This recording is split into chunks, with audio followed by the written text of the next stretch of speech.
మనందరికీ ఈ భోగి అంటే ఏంటి, ఈ మకర సంక్రాంతి అంటే ఏంటి, కనుమ పండుగ భోగి కుటుంబం అంతా కూడా కలిసి పాత చెత్త వస్తువులన్నీ పెట్టుంటాం కదా, వాటన్నిటిని తీసుకుపోయి చక్కగా భోగి మంటలు వేసి ఇంట్లో ఉన్న దారిద్ర్యాన్ని అంతటి కూడా తొలగించి తలంటు స్నానం చేసి చెరుకు గడలు పెట్టి పొంగల్ పెట్టి చక్కగా ఇంటిలిపాలి బంధువర్గాలంతా తీసుకునే ఆ సంక్రమణ మకర సంక్రమణ రోజు అందరూ బంధుమిత్రులతో కలవడం, వెంటనే రైతులకు పండగైనటువంటి కనుము ఆ యొక్క ఆవులన్నింటినీ కూడాను ఎద్దులన్నింటినీ కూడా కడిగి చక్కగా ఆ పంద్యాలన్నీ కూడా పెట్టుకోవడం, చాలా అలంకారం చేసుకోవడం, గోవులకు అన్నిటికీ పూజ చేయడం, ఎన్ని రకాల ఈ సంక్రాంతి వచ్చిందంటే అందరూ కూడా సమతుల్యంగా పాటిస్తూ ఇంటిల్లిపాలి ప్రేమగా ఇంకా హరిదాసులు అద్భుతంగా ఆడవాళ్ళందరూ గొబ్బిలో ఈ మార్గశీర్షం ధనుర్మాసంలో ఈ పేడలో పసుపు పువ్వు పెట్టి గొబ్బిలు పెట్టి ఎంత అద్భుతం అండి.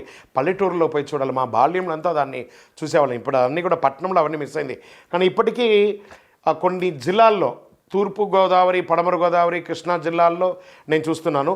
ఇటుపక్క డెప్త్గా కొన్ని జిల్లాలకు వెళ్తే ఇటుపక్క తెలంగాణలో మంతని, ఇటుపక్క కరీంనగర్ జిల్లాలో కొన్ని చోట ఇవన్నీ కూడా ఉన్నాయి. కూడా కొన్ని చోట చూస్తున్నాయి హరిదాసులు రావడం, ముగ్గు చక్కగా గొబ్బియలో ఊరంతా కూడా సంక్రాంతి ముగ్గు పండుగలో పిల్లలు అయితే చక్కగా పతంగులు ఎగరేయడం. ఇది ఒక సంక్రాంతి అంటే ఇంటిల్లిపాలి పెద్దవాళ్ళందరూ చిన్నపిల్లలకి మంచి మంచి గిఫ్ట్లు ఇవ్వడము, బట్టలు ఇవ్వడము, చిన్నవాళ్ళందరూ పెద్దవాళ్ళ దగ్గర ఆశీస్సులు పొందడము, ఒక అద్భుతమైనటువంటి మన భారతదేశపు ఆచారాన్ని అద్భుతంగా చూపించే ఒక పండగ ఏదైనా ఉందంటే అది మకర సంక్రాంతి పండుగే.